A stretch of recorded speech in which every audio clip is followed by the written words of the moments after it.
வணக்கம்.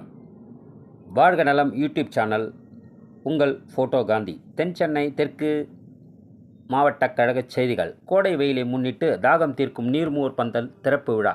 புரட்சித் தலைவர் புரட்சித் தலைவி இதய தெய்வம் அம்மா அவர்களின் அருளாசியுடன் 3ஆம் தலைமுறை எதிர்க்கட்சித் தலைவர் முன்னாள் முதல்வர் புரட்சித் தமிழர் டாக்டர் எடப்பாடி கே பழனிசாமி அவர்களின் வாழ்த்துக்களுடன் தென் சென்னை தெற்கு மேற்கு மாவட்டம் விருகை பகுதி 137வது தெற்கு வட்டக்கழக துணை செயலாளர் ஆர்.கே. பார்த்திபன் தலைமையில் எம்ஜிஆர் நகர் அஜந்தா பஸ் ஸ்டாப் அருகே விருகை பகுதி கழக செயலாளர் ஏ.எம். காமராஜ், வட்டக்கழக செயலாளர் சி. பழனி முன்னிலையில் தென் சென்னை தெற்கு மேற்கு மாவட்ட கழக செயலாளரும் முன்னாள் விருகம்பாக்கம் சட்டமன்ற உறுப்பினருமான இளைஞர்களின் எழுச்சி நாயகன் மக்கள் தொண்டன் விருகை வி.என். ரவி பி.ஏ. எக்ஸ்-எம்எல்ஏ அவர்கள் மக்கள் தாகம் தீர்க்கும் நீர்மோர் பந்தலை திறந்து வைத்து பொதுமக்களுக்கு இளநீர், தர்பூசணி, மோர் ஆகியவைகளை வழங்கினார்.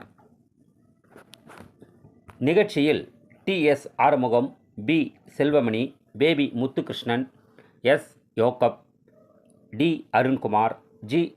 Krishnavel, M. Rasa, Seval P. Pandian, S. Sridhar, G. Murugan, S. Arulraj, K. Arun, R. Prasanth, Vinish, P. V. Amulraj, M. Pushparaj, P. Mukesh, M. Kalaiselvam, S. Vasanthakumar, C. Krishnamoorthy, Prabhu, G. Baskar, Om Sakthi Subramani, P. Panneer, Shanmugam, E. Siva, Thendral Velu, T. Maniratnam, R. K. Rajesh, J. Asik, S. Logu, T. Siraj, G. Ramesh, Venkat, என். அருண், எல். வசந்த் மற்றும் ஏராளமான கழக நிர்வாகிகளும் பொதுமக்களும் கலந்து கொண்டனர். வாழ்க நலம் யூடியூப் சேனல் உங்கள் ஃபோட்டோ காந்தி.